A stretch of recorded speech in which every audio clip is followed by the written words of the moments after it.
नमस्कार दोस्तों। मैं फिर से एक बार अपने YouTube चैनल में आप सभी लोगों का बहुत बहुत स्वागत करता हूं। अब इस टाइम मैं EWS एडमिशन के लिए वीडियो बनाने बैठा हूं। इस टाइम आपका नर्सरी, केजी और फर्स्ट क्लास तीनों के फॉर्म भरे जा रहे हैं EWS के लिए। एडुडेल के साइट पे ये फॉर्म भरे जाते हैं। इसके लिए किसी स्कूल में जाने की कोई ज़रूरत नहीं है। इसको आप 3 डॉक्यूमेंटेशन के आधार पर भर सकते हैं। सबसे पहला ईडब्ल्यूएस में आप राशन कार्ड के बेसिस पे भर सकते हैं। राशन कार्ड बच्चे के मदर के नाम से होना चाहिए और उसमें बच्चे का नाम होना चाहिए। अगर बच्चे के मदर फादर के नाम है, बच्चे का नाम नहीं है तो भी भरा जा सकता है। वो बाद में उसमें बच्चे का नाम ऐड किया जा सकता है, उसमें वो बात आपकी चल जाती है। दूसरी चीज़, इनकम सर्टिफिकेट के बेसिस से भरा जा सकता है। और इस बार इनकम सर्टिफिकेट के लिए तो कोर्ट के आदेश से सरकार ने बम्पर स्कीम दे दी है। 5 लाख रुपए की अगर आपकी इनकम है 5 लाख रुपए से कम की, तो 5 लाख तक के इनकम सर्टिफिकेट वाले EWS का फॉर्म भर सकते हैं और उसमें एडमिशन लेके अपने बच्चे पढ़ा सकते हैं। जिनकी इनकम 5 लाख रुपए से ज़्यादा है वो नहीं भर सकते हैं। इसमें तो कोर्ट के आदेश से सरकार ने बम्पर राहत दे दिया। जो पहले 1 लाख रुपए तक का था वो अब 5 लाख की सीमा हो गई है। उसके बाद दूसरा तरीका होता है कास्ट सर्टिफिकेट के बेसिस पे भरने का।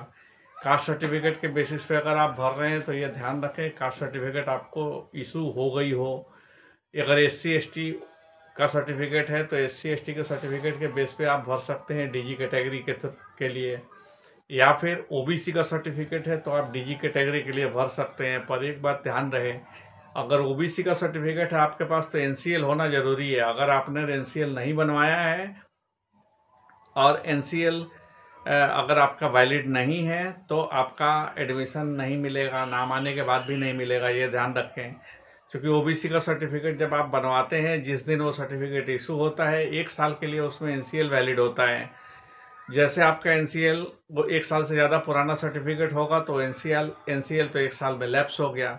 उसके बाद आपको SDM के यहाँ एप्लीकेशन दे के और आपको एक NCL बनवाना होता है।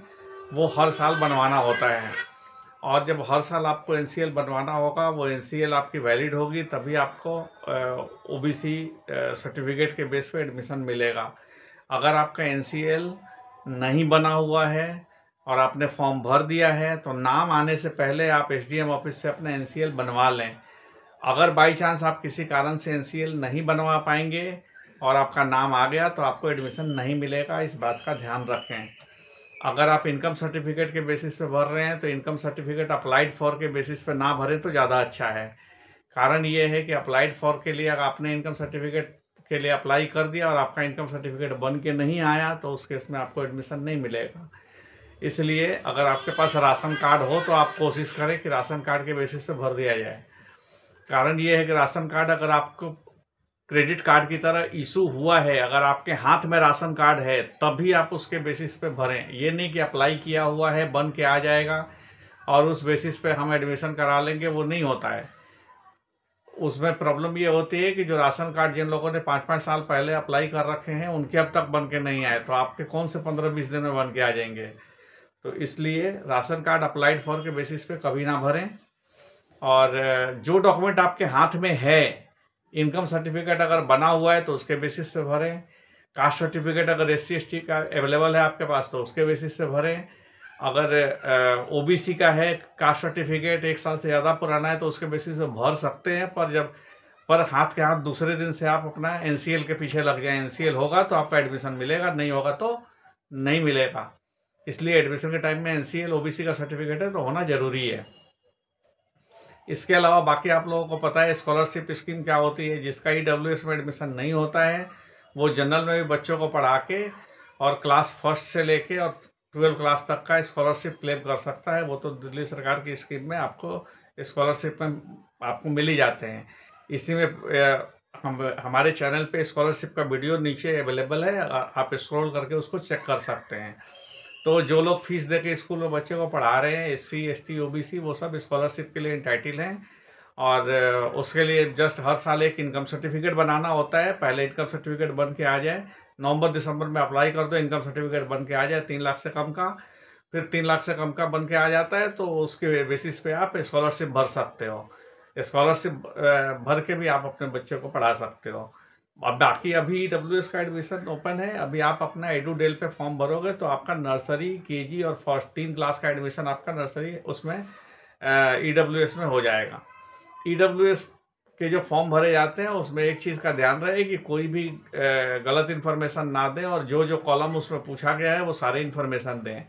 गलत इन्फॉर्मेशन देंगे या फिर मिस इन्फॉर्मेशन कुछ भी होगा तो आपका एडमिशन के टाइम में केस रिजेक्ट हो सकता है। एक से ज़्यादा फॉर्म कृपया ना भरें, क्योंकि यहाँ पे सारे दिखते हैं। ये सब डिजिटल है, और जब हम स्टेटमेंट डाउनलोड करते हैं तो इसमें दिखता है। अगर दोनों जगह नाम आ गया तो दोनों एडमिशन कैंसिल हो जाएंगे, मिलेंगे कहीं नहीं। तो इसलिए एक एक फॉर्म भरें, और नाम आना है आ जाएगा। बच्चे का आधार कार्ड अवेलेबल है तो आधार नंबर डालें, तो पेरेंट के आधार कार्ड अवेलेबल है तो पेरेंट के आधार नंबर डालें। और मोबाइल फ़ोन का जो नंबर आप डाल के रजिस्ट्रेशन करवा रहे हैं वो बंद नहीं होना चाहिए, क्योंकि इसमें फर्स्ट लिस्ट में ही सबके नाम नहीं आ जाते हैं। फर्स्ट लिस्ट में जिस सबके नाम आ जाएंगे, मान लो एक स्कूल में 10 नाम आए, 10 में से 6 एडमिशन हो गए या 5 एडमिशन हो गए, तो बाकी 5 नाम फिर दोबारा सेकंड लिस्ट में आएंगे। अब दोबारा मान लो 5 या 4 नाम आए, उसमें से 2 एडमिशन हुए, बाकी 3 नहीं हुए, तो फिर तीसरे लिस्ट में नाम आएगा। तो हर 1-2 महीने पे लिस्ट आती रहती है, और दिसंबर तक लिस्ट आती रहती है। तो दिसंबर तक में 5वीं लिस्ट आती रहती है, 5 लिस्ट 6 लिस्ट आते हैं, और उसमें जिसका नाम आता है उसका एडमिशन होता रहता है। तो आपको तो नहीं पता कि कब कौन सी लिस्ट में नाम आएगा, वो तो कंप्यूटराइज ड्रॉ है, वो जैसे नाम आएगा वैसे आएगा। इसलिए अगर आप अपना फ़ोन नंबर चालू रखेंगे तो उसी फ़ोन पे आपको मैसेज आ जाएगा। फिर स्कूल में जिसकी स्कूल में जब भी नाम आ जाता है तब एडमिशन हो जाता है। EWS के केस में जब भी सरकार नाम भेजती है, चाहे वो नाम अप्रैल में भेजे, चाहे वो जुलाई में भेजे, चाहे वो अगस्त में भेजे, चाहे वो दिसंबर में भेजे, एडमिशन आपको उसी टाइम मिल जाएगा जिस टाइम नाम स्कूल में पहुंच जाता है। लिस्ट बहुत सारी होती हैं, first list, second list, third list, fourth list, fifth list, six list, किसी भी टाइम किसी भी उसमें नाम आ जाता है। तो इसलिए अपना फ़ोन नंबर बंद ना करें, वही नंबर डालें जो नंबर आपको चालू रखना हो। और इधर उधर से फ्री में फॉर्म भरवाने की कोशिश ना करें, क्योंकि उसमें क्या होता है कि वो इन्फॉर्मेशन पूरे नहीं भरे होते हैं, और नाम आने के बाद भी एडमिशन मिलने में दिक्कत हो जाती है। तो इसलिए कोशिश करें कि साइबर कैफ़े से फॉर्म भरवाएं, सारे चीज़ें करेक्ट भरवाएं, लोगों के उकसावे में ना आएँ और गलत इन्फॉर्मेशन ना भरें। जैसे आप सही इन्फॉर्मेशन भर के करेंगे तो आपका काम आज नहीं तो 2 महीने 4 महीने बाद जब भी नाम आएगा हो ही जाएगा। लेकिन अगर इन्फॉर्मेशन गलत है तो नाम जब मर्जी आए, आपका कुछ होना नहीं है। और इस साल तो केस बहुत रिजेक्ट भी होंगे, क्योंकि OBC का सर्टिफिकेट होगा, NCL नहीं होगा, केस रिजेक्ट। इनकम सर्टिफिकेट है, 6 महीने के बाद वैलिडिटी ख़त्म हो गई, और उसके बाद फॉर्म भरा हुआ है, 6 महीने हो गए इनकम सर्टिफिकेट के, तो फिर वो वैलिड नहीं है इनकम सर्टिफिकेट, फिर केस रिजेक्ट। इस तरीके से राशन कार्ड के बेस पे भर दिया, राशन कार्ड इशू नहीं हुआ है, आपको आपके हाथ में राशन कार्ड नहीं मिला हुआ है, और आपने राशन कार्ड के बेस पे भर दिया, केस रिजेक्ट। तो इस बार रिजेक्शन भी बहुत ज़्यादा होंगे। नाम आने का मतलब ये नहीं कि एडमिशन मिल ही जाएगा। तो प्लीज़ सावधानी से फॉर्म भरें और कोई गलत इन्फॉर्मेशन ना दें। फिर उसके बाद आपका एडमिशन भी हो जाएगा। अगर सही इन्फॉर्मेशन होगा तो आपके बच्चे भगवान चाहेंगे बहुत अच्छे से पढ़ेंगे भी। लेकिन अगर गलत इन्फॉर्मेशन है और स्कूल को रिजेक्ट करना पड़ा तो फिर आपका नाम फिर कहीं नहीं जाएगा, क्योंकि स्कूल जब एक बार रिजेक्ट कर देता है तो नाम दोबारा नहीं जाता है। तो इसलिए फिर आपका इस साल में कहीं नाम दोबारा जाएगा नहीं। अगर एक स्कूल ने आपका नाम रिजेक्ट कर दिया तो दूसरे स्कूल में नहीं जाता है। अगर एक स्कूल में नाम आ गया, आपने एडमिशन नहीं लिया वहाँ पे, तो अलग बात है, दूसरे वाले स्कूल में नाम चला जाता है। तो इन चीज़ों को भी ध्यान रखें, कोशिश करें कि ऐसा सिचुएशन ना बने कि स्कूल को रिजेक्ट करना पड़े। अगर पेपर में कोई कमी हो गई तो स्कूल को रिजेक्ट करना ही पड़ेगा, स्कूल के पास भी कोई ऑप्शन होता नहीं है। तो इसलिए इन चीज़ों का भी ध्यान रखें और अपना जो भी है इन्फॉर्मेशन, करेक्ट इन्फॉर्मेशन दें और उस तरीके से अपना काम करें। आप सबके काम हो रहे हैं, करेक्ट इन्फॉर्मेशन देने पे सबके काम हो रहे हैं।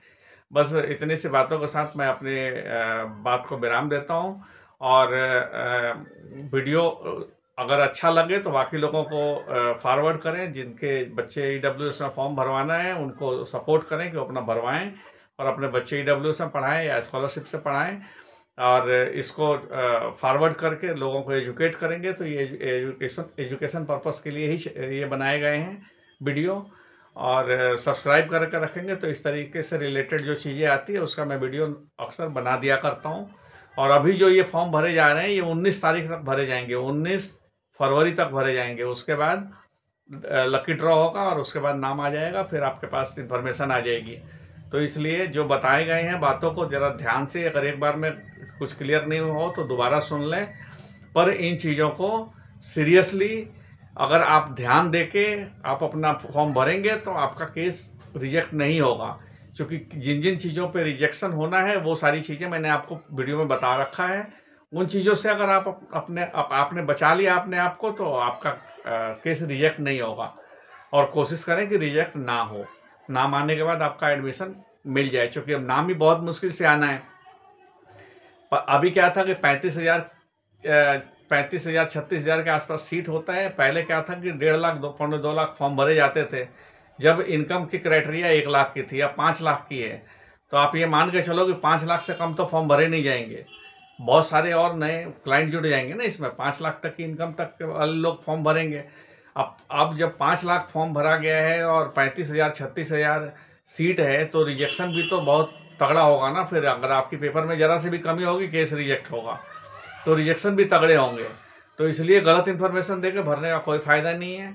अगर आपको लगता है कि आप इंटाइटल नहीं हो पा रहे हो तो प्लीज़ फॉर्म को ना भरें, क्योंकि भर के रिजेक्ट करवाने का फ़ायदा नहीं है। वो आपके लिए फिर आगे के लिए भी प्रॉब्लम आएगी।